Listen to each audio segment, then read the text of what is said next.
diverse group of thinkers, but you'll see a lot of theme park influence on how we're operating our zoo, especially for a zoo that doesn't get any funding from the city. So we are a 501c3 nonprofit. We're the San Antonio Zoological Society. We are not run by the city. We're not funded by the city to operate. We just sit on city property. So that's our relationship with the city of San Antonio. We turn 112 years old next month, so one of the older zoos in the country. We're averaging over 1 million visitors a year. We think we'll probably, with the addition of gorillas, do between 1.3 million visitors and 1.5 million this year. So we do more visitors than Dallas and Fort Worth. We like to brag about that over both of those zoos. The only zoo in Texas doing more than us is Houston, and they're cheating. They have no theme parks in Houston. They have no Alamo. They have no Riverwalk, and so they're totally cheating.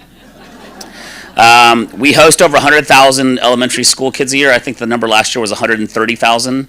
And over 60% of those are Title I schools. So kids that can't afford to come to the zoo fundraises to get those schools in and pay for those schools to come. So over 60% are Title I. We operate the Will Smith Zoo School, which is the largest nature-based preschool in the country. That has about 200 to 250 preschoolers go there. It's right next door to the zoo, and they come to the zoo every single day. They're outdoors in nature. There's no phones, there's no computers, there's no screens. They learn outdoors like they should at that age. And like David mentioned, over 700 employees, 600 volunteers, doing endangered species work around the world. And then part of what we've really become at San Antonio Zoo is a big part of the community. So we give back almost $1 million worth of tickets and experiences back out into nonprofits to help our community. So last year we sent 20,000 tickets to Kerrville and the surrounding areas that were the victims of the flood and all those families and those kind of things. So we really like to be involved in the community and give back whenever we can. We were talking about some recognition the zoo has gotten the last couple of years. So we've had a really good run of being recognized for all of our changes.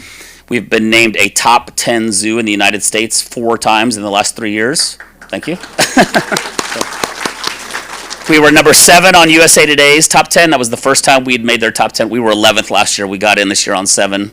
Newsweek has named us number 2 last year. We're going to get number 1 this year. We were Newsweek number 3 the year before, and then Condé Nast, which is an international travel magazine, named us top 10 in the country as well. And then we've been named, what we're really proud of, and I'll go back to the Texas zoos, including the one that's cheating. We've been named the best zoo in Texas 6 times out of the last 8 years, and so really proud of that one too, so we can brag over those guys. But just lots of local recognition as well, place to bring families, STEM education, conservation, those kind of things. So, but really accolades and all credit goes to our really passionate staff. And then we talk about a lot of times people come visit the zoo for fun, but what we really are is this Center for Conservation and Research behind the scenes. So the zoo visit is just one small part of what the zoo actually is. It's really a way for us to get people in, and when people buy a ticket or buy food or buy merchandise, they're supporting all the things we do behind the scenes. And so that's conservation, that's research, it's education, science, and then the community involvement that we talked about. So I'm going to talk a little bit more about conservation and education, but we are doing things on nearly every continent, and the education that we do is really the pride of our zoo. It's probably our biggest legacy is going to be our education department. And zoos from around the world come to our zoo to visit us, and school districts come from around the world to visit us to see what we're doing with our nature-based programming.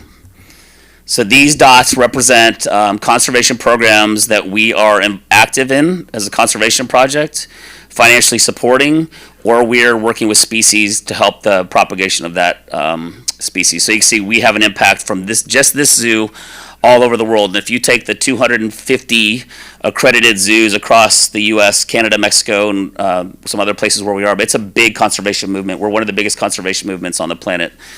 So the zoos working together are really making a big impact, especially out in the wild. And the fact that we have the ability to teach and touch so many people really helps us. You know, you've got a lot of conservation organizations that are doing conservation work, but they don't have access to people like we do. So more people visit accredited zoos in the United States than all the major sports leagues combined each year. So if you take the accredited zoos, we have more visitors than NFL, NHL, NBA, and baseball combined come to visit zoos. So great opportunity for us to teach kids and families and the things that they can do.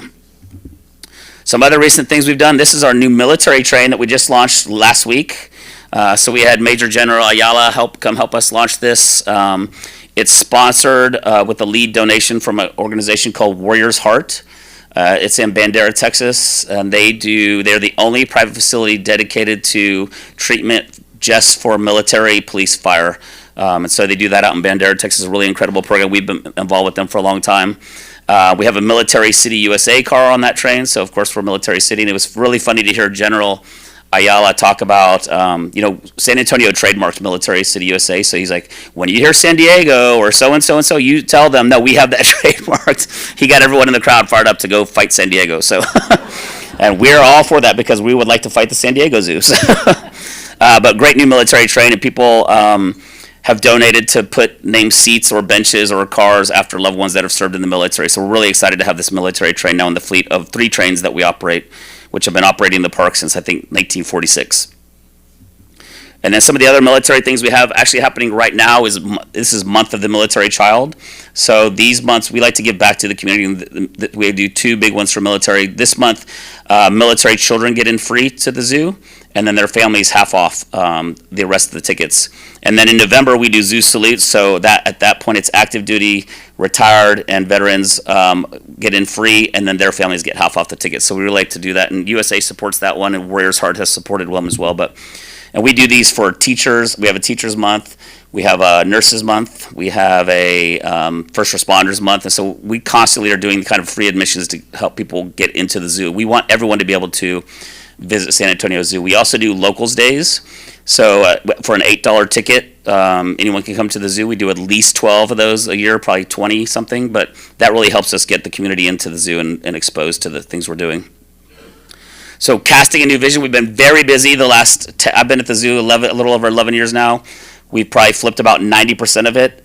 We've invested over $200 million back into that facility, and a lot has happened since the last time I was here 3 years ago, so I'll show you some of those things. First was, I think I was here in May of 23. In December of 23, we opened this new entrance. So this is the new entrance at San Antonio Zoo.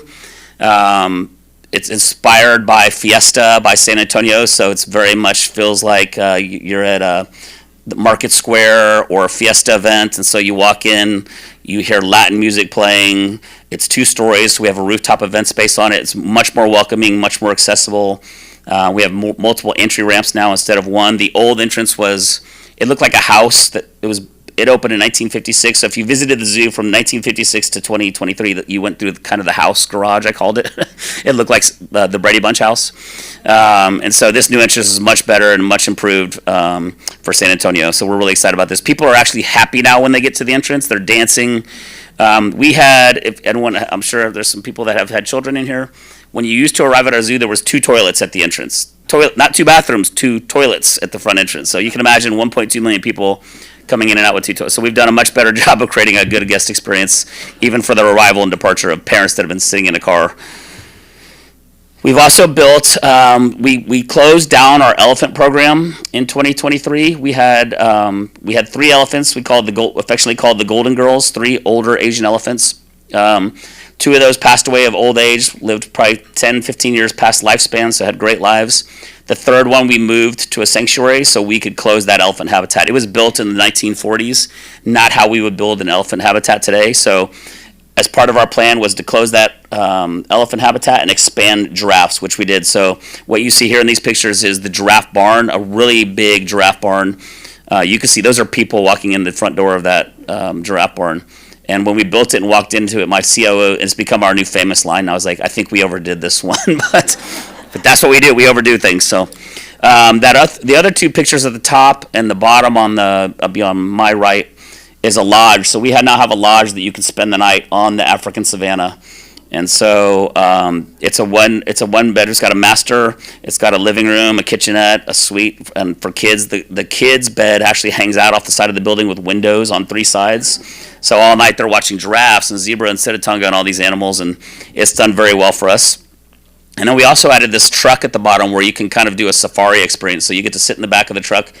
We actually drive you out into the savannah, and you get to feed giraffes and zebras and those kind of things from the truck face to face, which has been really fun. So much better improved space for the giraffes. Give them 100 and something % more space, which is what our zoo's been doing. So if you look at the history of zoos, we're 112 years old. Most zoos started in the United States around the late 1800s or early 1900s, the big traditional zoos. They started in Europe as these menagerie collections of the wealthy. People were collecting animals from around the world. They had them in basically their castles and yards, and then at some point in Europe they went public.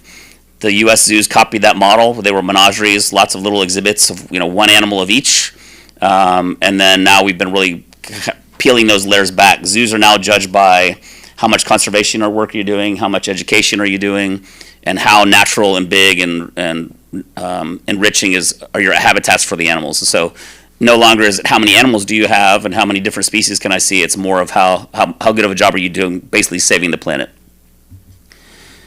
The other things we've done here is, in the last year, I'm stuck, there we go, the Ralston. So this is a new event center that we have. Whoop, I double clicked. We did not have a place to do events, so if people wanted to have a gala or something at the zoo, when we do our own gala, we pop a big giant tent up because our gala is 1,000 people. But we didn't have an event center. We saw a big need for that. We saw how well the Whitty Museum, the Mays Family Center at the Whitty Museum was doing, so we designed an event center called the Ralston. It's named after a donor who did it in memory of her mother. But what's really neat about this location is the zoo was built in a quarry. So the original Alamo quarry was where the zoo is now. It started there in the 1800s, and then it moved to what is now Quarry Market, and then now it's out 1604, not too far from here actually.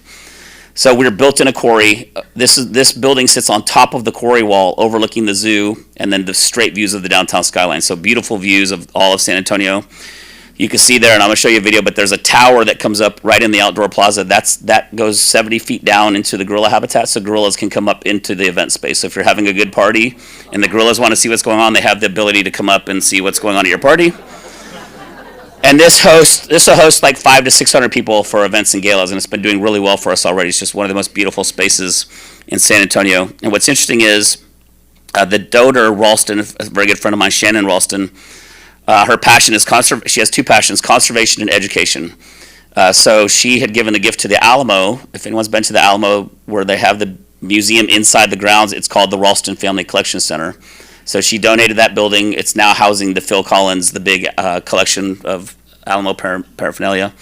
And then she did one at the zoo. Well, while we're doing construction at the zoo, we're digging up this corner of the quarry again. So we're quarrying again, 100 years later. On the other side of 281, we're storing all this rock. So we've got this 50-foot pile of rock on the other side of 281, and the Alamo people see the rock and said, hey, can we come test that rock? We think that the rounded part of the Alamo, which was added on in the early 1900s, may be rock from your quarry. I'm like, well, we've been saying it's the whole Alamo's from the quarry anyway. So we never thought they could prove it. Apparently they can. So we said, yeah, come get the rock. So they came and got the rock from that corner of the quarry and tested it, and it came back 99.99% that the entire Alamo was built out of rock, out of that specific corner of the quarry, which is really neat. So they can now do the rehab of the Alamo with the actual same rock that has the same chemical composition, the same color, the same everything. So I just got to figure out how much to charge the state of Texas for that, because I didn't say I would give it to them, but yeah. But it's pretty neat that I think that Shannon Ralston has this building here, and then she has a building at the Alamo, and this connection of the Alamo in between was pretty telling. It was meant to be. And then we, of course, in December opened Congo Falls, which we think is the greatest gorilla habitat ever built, over 2 acres, 3 different habitats for gorillas, 360-degree viewing for the gorillas and the people. So we really designed this with gorilla well-being first and foremost. So you see the tower there on the bottom right-hand corner. That allows the gorillas to go up 70 feet. They can see downtown just like the people can. There's towers, there's climbing structures within the habitat that let them get higher than the habitat so they can look out and see in the zoo. So I was there when we first brought Jari, one of our males. He has the ability to get high, and he could see rhinos, and he was seeing rhinos for the first time, because in the wild they probably wouldn't see a rhino either, but at the zoo he could see a rhino, and you could just see his face like, what is that thing? What is that thing?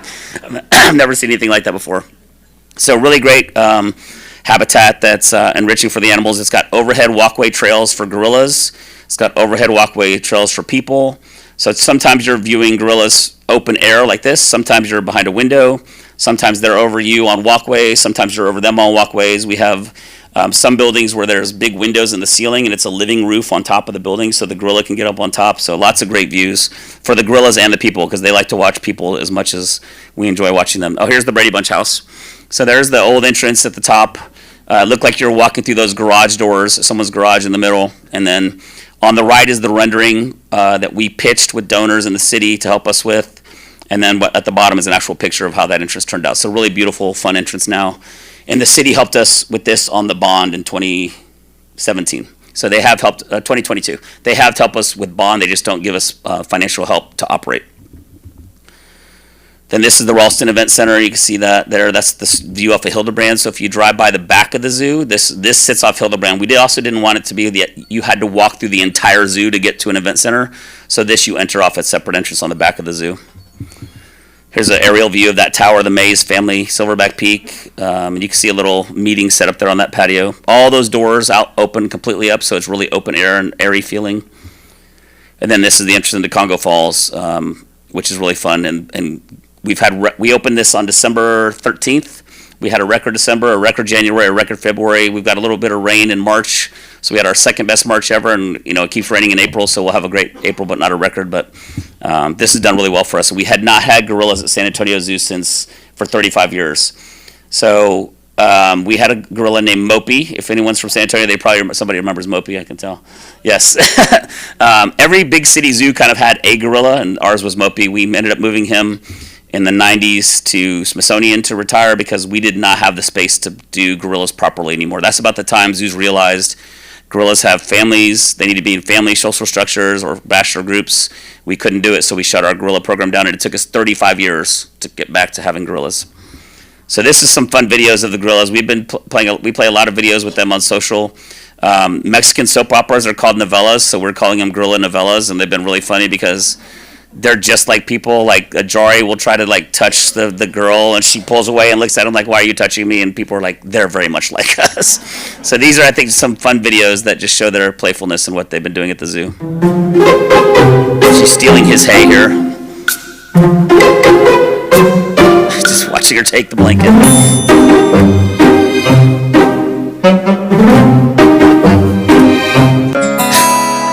He touches her. She's like, "Don't touch me." He literally shrugs right here.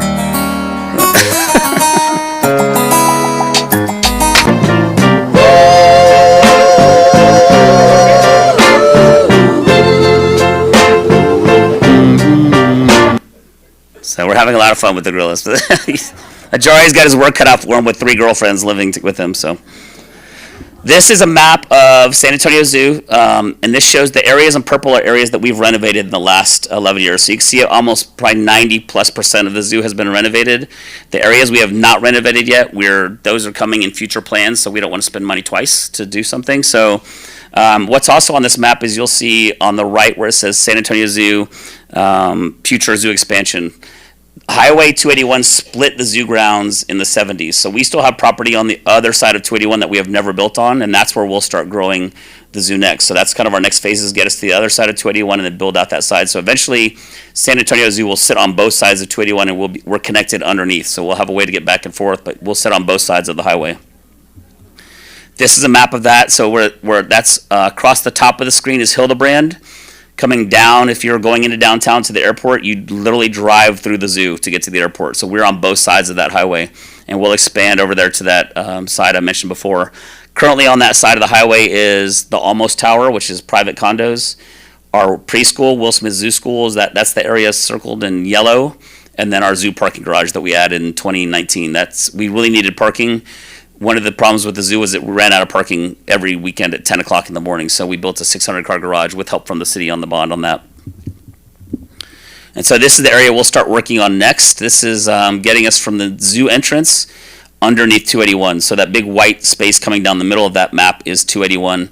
We're going to develop that realm next. It's going to be, we haven't announced it yet, so you guys are getting the inside scoop. It's going to be Texas species focused. We really want to focus on Texas species. We need another education building, so that'll be in there, and we need a bigger vet hospital, so we'll be adding a vet hospital. And then we'll get to the other side of the highway. That big green area you see over there is going to be Asia, and that'll be a big elephant exhibit. So we'll bring back Asian elephants on the other side of the highway, but in a big way. And I tell people, if you think about our old elephant space and barn, when we build the new space, the barn is about the same. Just the barn is about the same size as the elephants had in both their outdoor space and their barn going forward. So big elephant space for elephants in the future. It's kind of like gorillas. We had to step away from it to be able to do it right. So we're doing the same thing with the elephants. So that's coming. And then how the zoo is funding. We operate completely self-sufficiently, so 100% of the operations come from ticket sales and events and food and merchandise. We have a small annual fund that we fundraise for philanthropically, but really the zoo runs itself. We're one of the few zoos in the country in this situation. I think I know of 3 or 4 that don't get city or county supplementation to operate, so we have very smart operators running our zoo, and definitely work harder and smarter than everybody else because we have to. We were recently at the Dallas Zoo for a retreat, and one of my staff members' comments was, "They're so relaxed here." I'm like, "Well, yeah, so they're getting a check for $15 million every year. I'd be relaxed too."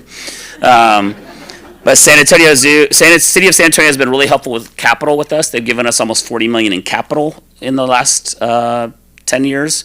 They helped us with our parking garage, with our entrance, with gorillas, and they helped us with. We have an old historic water pump on our property, so we pump aquifer water into the zoo. It's perfect water for the species that we maintain, and then it goes through a UV plant out in the river. So we're really the headwaters of the San Antonio River for aquifer water. There's a blue hole that traditionally used to run and create the San Antonio River, but it doesn't run anymore unless there's a major rain event. So the zoo is constantly pumping aquifer water, goes through our systems, UV plant, then out into the Riverwalk. And so we had a pump that was built in 1940, and it had a 40-year lifespan. It was still operating until a year ago. But it looked like, and some of you may have maybe been in a B-52 bomber from the 40s, but that's what the control panel looked like, we call it. It was like, we're never going to get a part for that thing. It was calcium holding the pump together. So we didn't talk about the pump. We didn't look at the pump. We needed a new one, so the city and the county helped us, thankfully, with a new pump that if it turns off, we're not having to evacuate animals out of the zoo. Bear County has started to help us with some projects with the well pump. We're continuing to go to them for help growing. We do historic tax credits through the state of Texas, so we have a lot of historic buildings. We want to maintain the look and feel of those historic buildings, and so the state incentivizes you to do that through some tax credits. Of course, we go out, we look for grants. We work with foundations. We have planned giving now, so we used to just kind of accidentally get gifts if someone left the zoo in their will. We didn't know about it. We'd just get a call from a bank or an attorney. Now we have an actual program. People can do free wills on our website. They don't even have to leave money to the zoo. They can just go on there to do a will, and that's really helpful for, not everyone can afford a planner and those kind of things to do a will, so this gives everybody the opportunity to do that. We have corporate help, HEB, of course, Valero, the Whataburger, the ones in San Antonio you would think they're involved in the zoo. And then individual donors make up our biggest amount of gifts for funding for capital projects. And here's what I mentioned, the Dallas Zoo getting their $15 million a year and looking very relaxed. They also got $30 million in their last bond, so good for them, but we're working to get 10 on the next bond. We'll see if we get that. Houston gets $12 million a year in the annual budget. Fort Worth gets $13 million a year in the annual budget. Cameron Park gets $6 million and we get 0. So we just have to operate much smarter than those other zoos because we can't depend on a blank check coming to us from our city or our county every year. And that's the presentation. I went through it a little bit fast because I wanted to be able to take questions. If we have time, I'll take questions and answers and go through that. First of all, thank you, Tim. Thank you. We got somebody over here with a mic, and got somebody over here with a mic. So we got a question right here. We can wait till he doesn't move very fast. So just.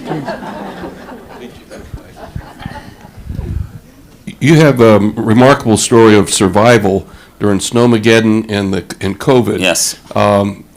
Keeping the animals alive and keeping yourself alive fiscally. Can you explain, or is there any benefit that you've gotten? Was any carryover from that experience Yes. gained you, and how has that benefited you going forward? That's a great question. So Snowvid, or let's go to COVID first because that happened first. We were in the middle of planning our capital campaign. We shut down. You think about, I go back to these other zoos that are getting checks from their cities. They were still getting checks from their cities. We had $0 coming in, and we burn rate of cash about $300,000 to $500,000 a week to take care of the animals at the zoo and the staff that has to do that. So we were spending $300,000 to $500,000 a week with no money coming in, which was a little. We thought at first, like everyone, oh, this will last a couple weeks and then we'll be open again. Did not happen.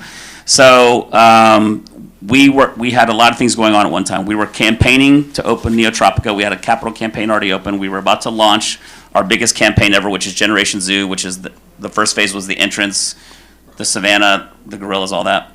And then we have all these employees we need to figure out how to take care of. So someone needs to write a book on probably what the zoo, we look at that as our foundational year for us because we consider ourselves a 100-year-old startup. First thing we did was we had to furlough our frontline food service, merchandise, and operations staff, the people dealing with the guests every day because there was just no guests. We worked with board members like HEB and all these other companies and said, hey, can you help us pipeline these kids straight into jobs so they don't have to go through the process? And so we did all their paperwork with the state for unemployment, and then we helped them get jobs. And we're like, some are probably not going to come back, but we want to take care of our team. We have always said that our team is family first, and so they're a priority. And so when COVID happened, we went to our board and said, hey, time to put our money where our mouth is. We need to protect the staff. I would love to get through this with not one layoff and keep everybody. Again, we thought it would last like 2-3 weeks. But we did that. Our team came up with the concept of the drive-through zoo. We're the first zoo ever in the world to let cars drive through their zoo. That made us a couple $1 million, which helped us for a couple of months. We did some other things. We were selling Easter baskets. We were putting together baskets. We were doing all kinds of things to not only save money where we could, but also make money. All of our hourly employees went from 40 to 32 hours a week, and then all of us on the salary team took pay cuts based on your position. Higher up, the bigger the cut you took. I told them I work for free. My wife said, don't say that, but I would. But fast forward, we got some PPP money, and then we had some Shuttered Venue Act money. We were able to open again in the fall. We had a pretty good fall because people felt safe coming outside to attractions like us and Botanical, who you're going to hear at next talk. But my best favorite day ever at work was we got all the zoo crew together in April of 2021, and we didn't tell them what it was. We just call it Tacos with Tim because sometimes they just have Tacos with Tim. And we were able to give back every dime everyone had given up. We paid them all back that day. So great, and we surprised them, which was super fun for me. So. Wow.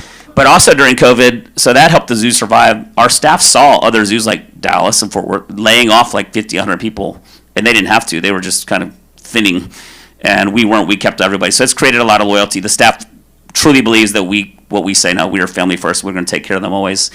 But the other thing is we launched our capital campaign during COVID when everyone said don't. And so if you look at philanthropic giving through time, through world wars, through pandemics, it just steadily goes up. It doesn't drop. It doesn't get really high when times are really good either. So we said now's the time to launch, and so it put us ahead of a lot of people with campaigns. So that really helped us. And then Snowvid happened. You're like, what else can go wrong? I stopped saying that. Snowvid happened like the next February, and we lost power. We are usually on a no brownout or blackout list with the city of San Antonio for power. When ERCOT took over, half the zoo got shut down, including that water pump that I mentioned. So the water pump is putting all the aquifer water through our river systems into our aquariums, and it's constant temperature, so 75 degrees year-round aquifer water. We lost water temperature, so we had to move alligators and crocodiles inside of buildings. All the restaurants were full of flamingos. We had vans full of tortoises and turtles, and our staff is having the same problems everyone else has with broken pipes at their house, no water, no power, but they're at the zoo saving these animals. It just really spoke to their dedication. So. And we tell those stories, and that has helped us really build credibility with the community, with the staff, and helped, I think, philanthropically as people believe in what we're doing. We came out of COVID strong, and that said a lot for a zoo that was getting zero. So that's a great question, because that really helped us. Absolutely. Thank you. We got a question. Quick question.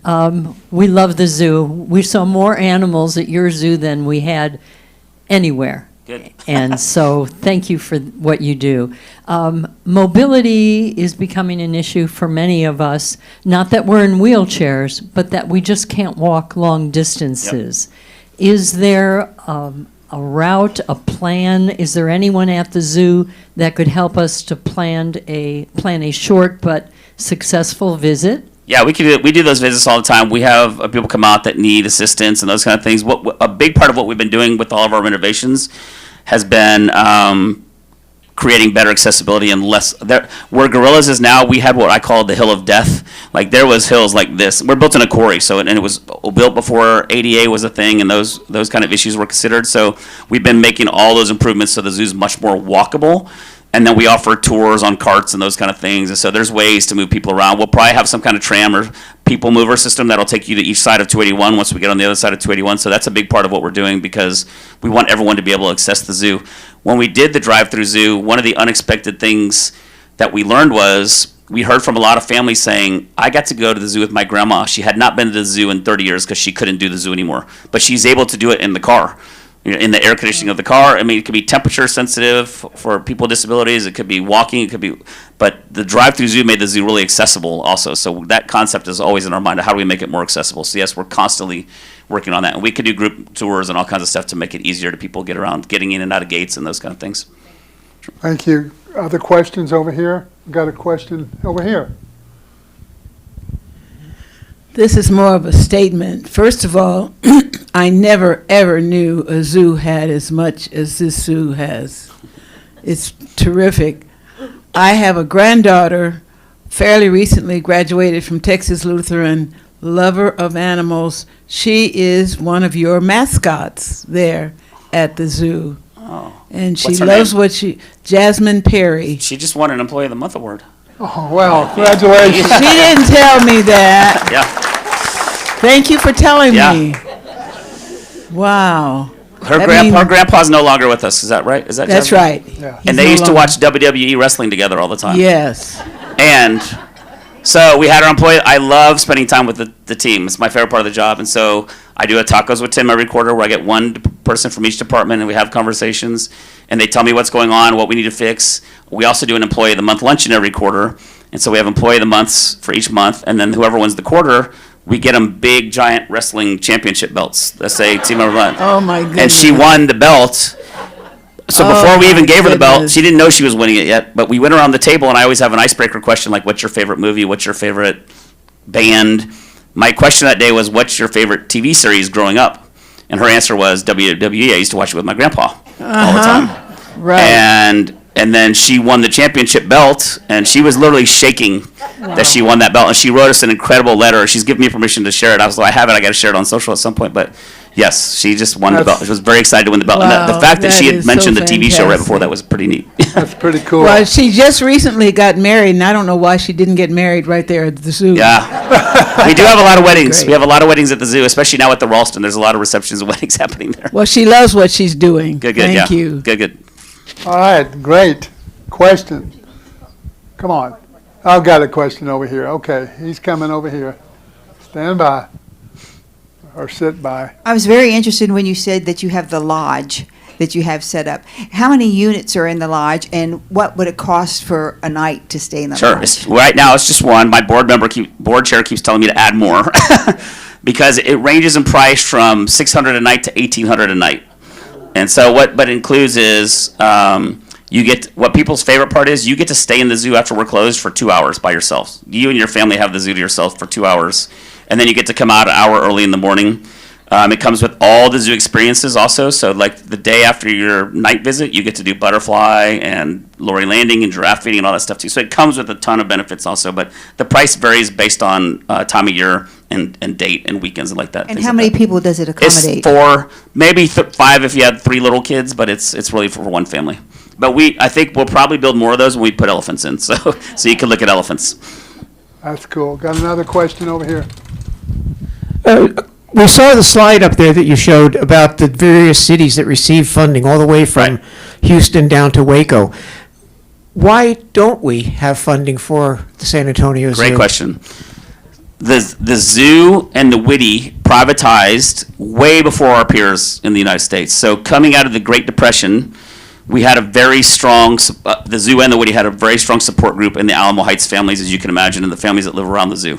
We're really carrying the zoo and the Whitty before they privatized. And what was happening was, back that time at the zoo specifically, like they were literally bringing the animals over and really funding all the projects, and the city would come in and put a plaque on it, like built by the city of San Antonio, and they're like, you didn't build that, we built that. But I'm pretty sure what happened is, coming out of the Great Depression, the city had no money. The San Antonio Zoological Society went to St. Louis to study how they were doing it, came back and told the city, we want to privatize, just give us the land. And so we privatized in late 30s, early 40s, and at the time we were getting some money, like $1 million, which is probably half or more of the budget. Fast forward, that's just gone to zero over time. Dallas Zoo, for example, privatized 20 years ago. So the city of Dallas was paying $30 million a year. It was all city employees. They were paying everything, like $30 million a year to run that zoo, and it has realized most of the big zoos are privatized. We'll give you half of your operating budget. You go raise the rest by yourself. Well, if that zoo really tried, it could raise all its money and then have $15 million on top of it. But we're really a victim of timing of privatizing way before our peers did when the city wasn't really funding it. So nobody in the city's fault now. And when Cheryl Scully was the city manager before, now it's Eric Walsh. They've asked us in the museums, and Botanical is going to tell you the same story. The Botanical Garden just privatized 3-4 years ago. They were city run until 3-4 years ago. They've asked us to run like businesses. San Antonio doesn't have the tax base. You hear our current mayor's like, we have a deficit right now in our budget and those kind of things. So we'd probably be on the chopping block if we were getting funding. So for us, okay, this good and bad, I would love to take that money, but I also don't have the strings and the attachments that I have to do with some of those things. We're much more fluid the way we operate now. But without the current team we have now, we couldn't be doing it. I mentioned earlier, our budget was $15 million when I got to the zoo. It's $40 million now. So we've been growing revenue, and expenses follow right behind it. But that's the reason why is we privatized so long ago. Got another question over here. Yes, I do. I just want to make a statement. In the 1950s, I used to go to the zoo because my best friend's father was an employee, and we used to go pet the the hippopotamus. And he had a name, and he would come to the side and open his mouth so he Tumbo. could scratch That was his Tumbo. Tumbo, yeah, and scratch his nose. Yeah, I was just telling this story to our current director. Hippos, now they're in a big indoor building and they've got a big outdoor area that you can't see, but they used to be in the river system. And I have pictures of literally guests petting the tongue of an open mouth hippo, which terrifies me today. But yeah, that's what they did back then. And you used to elephant rides. We used to do, the staff members at the zoo used to I'm pretty sure ride rhinos and things like that. So just a lot has changed with the association. It's much safer for the employees and the guests now. Our keepers don't even go in the same space with hippos or lions or tigers or any of those animals or gorillas. There's always a barrier in between and really strict rules to keep everybody safe. But yeah, some of the old pictures of the zoos give me a little bit of a heart attack. One more over here. One more over here. Yes. What is the mascot? We have two mascots. So we have Cowboy, which is a rhinoceros mascot. So our logo is you can see there a giraffe and a rhino inside that Z. And so we changed that, the branding for the zoo a few years ago. We really wanted to represent the international conservation work we do. So we have we launched Cowboy as our rhinoceros mascot. And then we have Savannah, which is a giraffe that just launched last year. So now we have the two mascots. And so Jasmine does work with the mascots in our hype squad. So those are our two mascots. And they're fun. The kids really connect with them. We'll continue to add to that. We'll probably do a gorilla in a couple years. And in our future, we'll have a big outdoor theater. We're hoping we could do a little show with the characters and that kind of stuff for kids. So keep that going with it. But we have really fun characters right now. Got another question over here? Sure. Oh, I thought you had one. Got one over here, please. Okay, good. No, we were at the gorilla enclosure right after it opened. I think it was the end of January or so. The gorillas seem to be shy and not really using their toys and everything. Has that improved? And how many gorillas do we have? So we have 7 gorillas. We have a family group of 4, which is a male silverback and 3 females, and that's our breeding group. And then we have a group of 3 boys, which are called the bachelor group. So in the wild, as boys grow up, they'll start, as they get of age, they'll challenge that silverback of that group for dominance. Like, I want to take over the group and either chase the silverback out or the silverback chases him out. And then the boys that get chased out form bachelor groups. So we do the same thing at zoos. So we've got 7.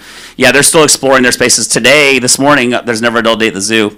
We have 3 habitats for gorillas. And so we have one big open air habitat with waterfall and pool and 70-foot tower and probably 6 different levels of climbing and climbing structures. Then we have a big indoor rainforest for gorillas, which is climate controlled for the guest and the gorillas, because the heat in the summers has gotten so bad. And then we have another outdoor yard that's completely meshed in that has a big hill that goes up really pretty. Today was the first day we switched the groups. So since they arrived, the family group has been in the netted side, and the bachelor group has been in what's called Gorilla Gorge, the open side. Today we let them switch. So it's really fun to watch the silverback and the 3 females. But we open a door that they're not used to having open for them, and the silverback gets the girls back, like, I'm going to check this out. They look it out the door everywhere, make sure there's no other gorillas in there, and then they've been all over the 3 girls went straight to the top of the tower. I mean, to the top. So the other zoos told us when we're designing this tower, they're like, have you ever seen gorillas climb like that? We're like, no. And they're like, they're not going to climb it. All the other zoos said, they're not going to climb it. They're not going to climb it. The first day we put the boys into the habitat, one of the boys went straight to the top. Today we put the 3 girls in the silverback in, the 3 girls went straight to the top. So they're climbing that structure and really using it. And so that's been good. Their enrichment, the girls are fine. They're super active in the morning. And this is if you go see them in the wild too, kind of the same. So our keepers come in the morning. They go out and get the yards ready. By that I mean they put toys out. We have big artificial trees that we plant plants in for them to pull like they would as they'd forage in the wild. We have puzzle feeders, like they look like termite mounds that we hide things in, and they've got to figure out how to get them out. They've got all kinds of puzzles and things they've got to find. Every morning it's different for them. So they come out, they're very active, and then they eat, and then they just nap. They're like my spirit animal. And then in the middle of the afternoon, we'll do another what we call drop feed, where the keepers will go and put another round of food into the habitat from high locations around the habitat. They'll do it again. They'll eat, they'll take a nap. And then in the wild, what they do is they move at night. They'll go nest in another space.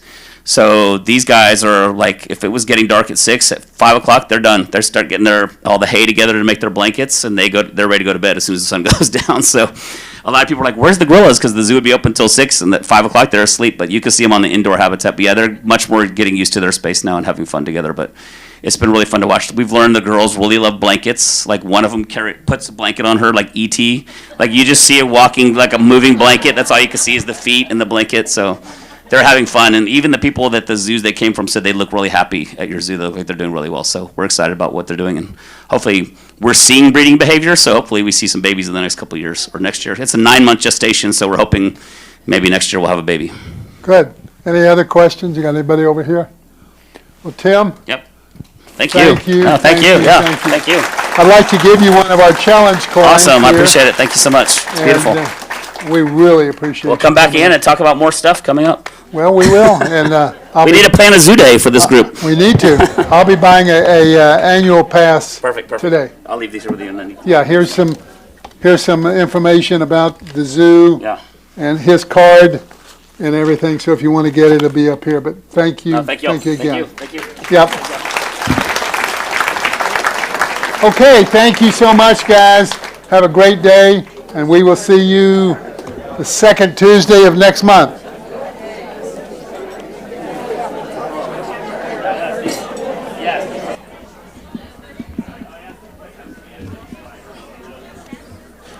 Thank you, sir, for the lunch. Thank you. Thank you. What do you want?